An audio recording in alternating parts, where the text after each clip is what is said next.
All right, everybody, we are on location in Orlando, Florida today. I'm Nate Eaton. I'm Erica Eaton. And this is CrimeCon Insider. We figured we'd go on the road. Luckily, we're not in a courtroom today. We're at CrimeCon Orlando 2023 with 5,000, 6,000 of our closest friends. If you've never heard of CrimeCon, it is a once-a-year convention, all things true crime. So what type of people are here, honey? I gotta tell you, for people who are into murder, these are the nicest people you will ever meet, ever. So nice. We have met a lot of really interesting people today, just randomly at lunch, meeting survivors of serial killers, things like that. Just very fascinating, brave, cool people. Yeah, there's so many things here. So you have everybody that comes to attend these from all over, and so many of you that are here are so kind who watch East Idaho News and who follow our work have said hello. Everyone from New York, Utah, Idaho, all over, Texas, Oklahoma. And then there's the people that actually present, as Erica mentioned, the survivor of the Golden State Killers. We sat down for lunch today, and she had on a shirt, and she said, yeah, I'm one of the survivors. And one of the first people we met was a survivor of Ted Bundy. Yeah, and she was really lovely to me. I just love that the two women that we've met just have great messages of hope and that there's life beyond what has happened to them. Right. So right now, people are in classes, you could call them seminars, more like it. There's like 2 or 3 or 4 things that are happening every hour. There's meet and greets with different people. There are book signings. There's a merchandise store. Right now there's a canine demonstration behind us that's happening. And so for a lot of people have the thought that, oh, CrimeCon, it's going to be gory and bloody and gross. And I think they do a really good job of making sure it is not that. It's not sensationalized. They just speak about the crimes. And it's fascinating, especially if you're really into true crime. Right. Fascinating to hear details about cases and ways that they've tracked people down. Right. Yeah, there's a lot that you can learn here, and a lot of cool people to meet. I came to CrimeCon. Erica came with me too last year in Las Vegas and spoke about the Daybell case. And this year I'm doing a panel on Sunday morning with Gabby Petito's parents and step-parents who get along great, and they're the nicest people. We met up with them this morning. And also David Robinson, his son, Daniel, disappeared summer of 2021 in the desert, still has not been found. And Candace Cooley, Dylan Round's mom from Eastern Idaho. We're talking about missing white girl syndrome. Why does the media cover certain cases over others? So that should be a really fascinating panel.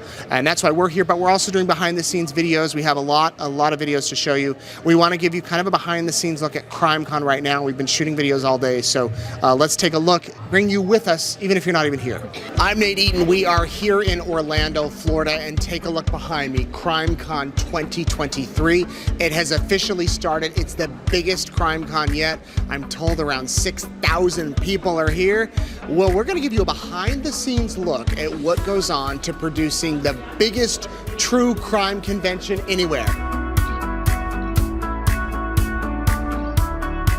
Okay, so all during CrimeCon, you can go to one of several different seminars. There's different people speaking in several different rooms. This is just one of the rooms. Look how many chairs there are in here. And these will fill up. These will fill up. Right now we're on a break, but in just a few minutes, this room will be full. There will be speakers on stage, and this same thing will be happening in 2 or 3 other rooms. You really get to come and pick and choose who you want to hear from and what you want to learn and what you want to take away from CrimeCon. Okay, so right now we are outside the Platinum Lounge. This is where people with a Platinum badge can go in, can relax, can have a drink. There's snacks in there. Well, you're going to get a sneak peek thanks to CrimeCon. They're going to show us inside. Let's go. So there's a variety of sodas in here. As I said, there's snacks. Check it over here. A lot of tables. People with Platinum passes can come in here. They can sit down, take a load off, relax, and just kind of get ready for the next thing. All right, another place you don't often get to see is the Speaker Ready Room. Let's go inside. This is where people who are presenting here at CrimeCon come in. They get mic'd up. They get to have a drink of water, take whatever they need in here. You can see right now there's a few speakers in here prepping for their big event on the stage. So you can see behind me there is a wall of remembrance, I guess you could call it, where people can come up, They can share their stories, remember those people who are still missing. A lot of nice, kind, positive notes on there. One of the big missions of CrimeCon is to remember those who are still missing, those people who need justice. Right across from this wall over here, there's a nice, huge setup from Oxygen True Crime. You can actually come and get your photos taken in front of a fake crime scene. It's kind of fun. And they're actually giving out evidence tags that you've used to get inside a locker to get swag. All right, this is the main ballroom. Again, thousands of people. They're getting ready for someone to take the stage. I'm actually speaking in here in a few days. I don't know if I've ever been in front of this many people. Okay, you can't come to CrimeCon without getting some awesome merch. Lots of swag here, a lot of books, a lot of authors who are here presenting. One of the favorite things, for me at least, is to see what's on the t-shirts. Oh, excuse me. Let's go see what they have here. We've got basically a detective, catch killers, not feelings, I know things. There's the CrimeCon Orlando sweatshirt. One down here says basically a detective. So you can see that there's all sorts of fun shirts here that people just love to take home. And now we are in Podcast Row Exhibitor Hall. Lots of podcasters here, lots of really cool exhibits. Goes from that wall all the way over here, and then on the other side where you see that green screen, that's where they record podcasts and different episodes for different shows or whatnot. You can actually sit in the audience and watch your favorite podcaster as they do their shows. One of the things that attendees love the most is the meet and greet sessions. There's a couple of rooms where you can go in and meet authors and other presenters. Check out this line. Super long. These people are waiting to see Candace DeLong, and in just a minute, they'll get to shake her hand. And there you have a behind-the-scenes look at CrimeCon 2023 Orlando, and guess what? Next year, it's going to be happening in Nashville. If you missed it, you can see us there. It'll be a lot of fun. Come and join your fellow crime enthusiasts, and we'll be, of course, posting more and more videos as CrimeCon goes on all weekend long. I'm Nate Eaton reporting.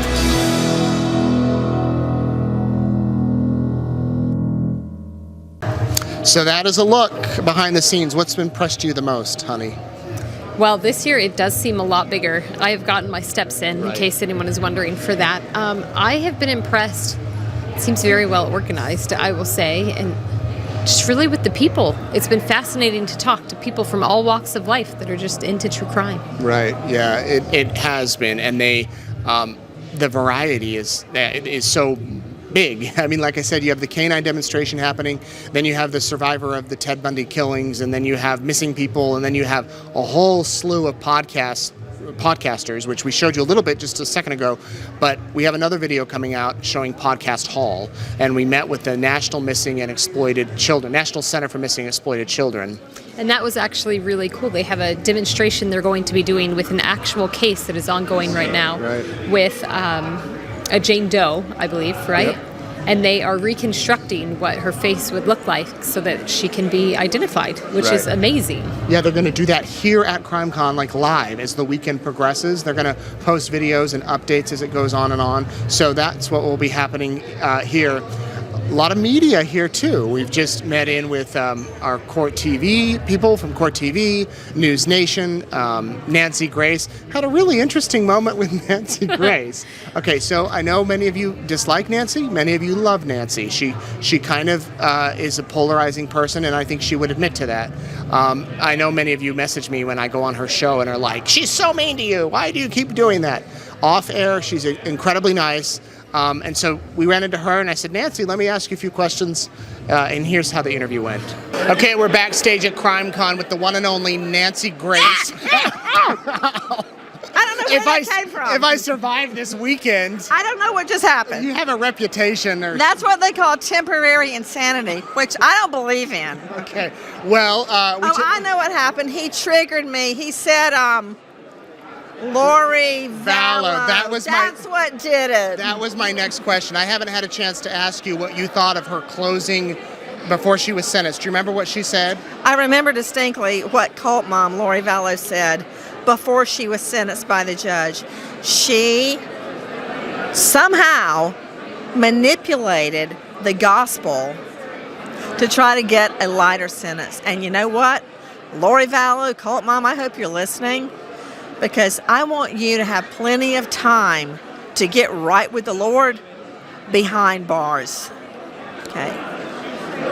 Manipulating Christ's word to her own benefit, and then claiming her son came to her and told her she didn't do anything wrong.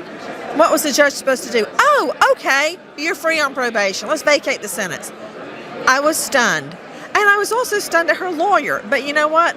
Lawyers can't always control their client. If the client wants to speak and makes that known to the judge, the lawyer can't stop the client. So I blame the lawyer, but actually it's not really his fault. Let me ask you about Murdaugh. What do you think is going to happen there? New trial?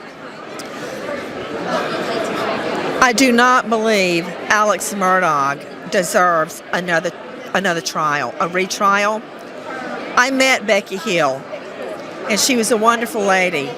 And all the time I was there, I never saw her do anything inappropriate regarding a juror, a sheriff, a person in the audience. And so who am I supposed to believe? Let's see, Becky Hill or Murdaugh's defense team? I'll believe it when I see it. Right now, I don't believe any of that. Okay, and Kohberger. Let me get your thoughts on Brian Kohberger, another Idaho case. They're fighting to get cameras out of the courtroom. The trial's been postponed indefinitely. Where do you think it goes from here? When I learned they had filed a demand for speedy trial, I knew immediately it was going to be withdrawn. A defense attorney's best friend is delay, delay, delay. Witnesses are lost, they move, they die, their memories become fuzzy, and the public's desire for justice wanes. I don't think that desire for justice is going to wane in the Kohberger prosecution. I understand what the defense attorney is doing. She's doing her job. And that's one of the reasons I never wanted to be a defense attorney, because you have to lie. Okay, well, you're here at CrimeCon with your kids. What's that like? They're somewhere. You were taking a mugshot. Where are they? They're wandering around getting free swag. Yes, they love CrimeCon. You've been here since the beginning. What do you think? I feel very blessed. Feel very blessed for like-minded people to be together, people that want to fight crime in any way that they can, be it putting up a lost poster or calling a tip line, going to a vigil or a protest. I can't sit by and do nothing when I see injustice, and I really believe that everybody around me feels the same way. Okay, good seeing you. Anything you want to add? Yes, thanks for being at CrimeCon. So those are Nancy Grace's thoughts. She's here at CrimeCon. In fact, later tonight we're going to one of her events, and then she's doing some podcast tapings later on tomorrow, I believe. So what are you looking forward to seeing? Well, I have bookmarked a few different speakers that I want to look at. I would say I missed Chris Hansen's first presentation. I think there is another one just about, I would love to talk to him about internet safety with kids and just the predators. I find that fascinating and such a cool thing that he started back in the day with How to Catch a Predator. Yeah, that was the big show, To Catch a Predator on NBC, and now he's taken it and he's doing his own thing independently. I forget what it's called, but you can look it up. We'll talk with him later. And there's Miss Nancy Grace right there walking by us, actually. I hope she doesn't strangle me again. Yeah, okay, so... Is there one that you're looking forward to see? Let's see. I was really looking forward to meeting the survivor of the Ted Bundy killing. She spoke first thing this morning. I did an interview with her. We'll release that a little bit later on. We're going to be posting videos every day for the next several days of things we shoot here. Oh, and last year at CrimeCon, I missed, they said how to spot a liar in 3 seconds. I believe someone with that is back, and they are doing a similar thing of just basically how to psychiatrically profile people and see when someone's lying. I would love to see that one. Yeah, that'd be good. I need to learn that skill too. We'll give you those tips if we end up going, if we have time. Right. We will say that CrimeCon is in Nashville next year, and it's at the end of May, beginning of June. I think it's the weekend after Memorial Day, so you can start planning ahead if you wish you were here or if you're more interested in it. We'll be bringing you behind the scenes. So I think for now we'll wrap it up and we'll go get some other stuff done. We're kind of tired. Yeah. We're just catching up from yesterday. We got in at 1 this morning. 1 a.m., 11 o'clock Idaho time, and then our bodies just woke us up early, and it's so beautiful here. It's at the World Marriott. What's it called? World Center Marriott. World Center Marriott in Orlando, very close to Disney. Also, there's a confession I need to make. When Nate booked this, they asked him to come, but I came along. I just assumed I would be hanging out at the pool most of the time, or maybe even sneaking away to Disney World just for a little bit of time without children. But we are cameraing to bring this to you. So just remember, I missed out on my pool time, so come along with us for the adventure. So you could have videos, yes, thank you. That's right. She's my camera woman. She's shooting all of these interviews. The first year I did this by myself in Austin, I had to set up a little tripod like we did now. You should see our setup. It's a camera on our top of our bag. That's why the shot's a little wobbly. And we just pulled up 2 chairs by a table. But we wanted to bring you here rather than up in our room, show you, be in the middle of it all. When you hate on how shaky the videos are, that is my fault. I will admit. But let us know who you want to see in the comments. I mean, is there anybody here at CrimeCon? You can go to their website and see the schedule that you're like, hey, go talk to this person or that person, because I'm sure we can track them down. The organizers are great with us. They've given us we don't have an all-access badge. We can go anywhere, so we can take you with us. But there's nothing like being here. I will say that. There's nothing like being here. There's one that I forgot. I would love to meet Sharon Love, Yardley Love's mother. Oh, right, yes. Nate covered that in Virginia, and I just would love to hear her thoughts. Right, and she is here. She will be here. I covered the Yardley Love murder back in 2010 or 11 at UVA in Virginia. And I've often wondered what happened to her. And she's here. She's going to be speaking. So, okay, there we go. We'll be back tomorrow with another CrimeCon Insider. And then we'll try to squeeze in one on Sunday. We'll see. That day, Erica goes, we both go home, but we're going different ways. I'm going to another event somewhere else. So anyway, thank you for watching. Post your questions below, your comments below, and watch out for Nancy Grace. Thanks. Bye-bye.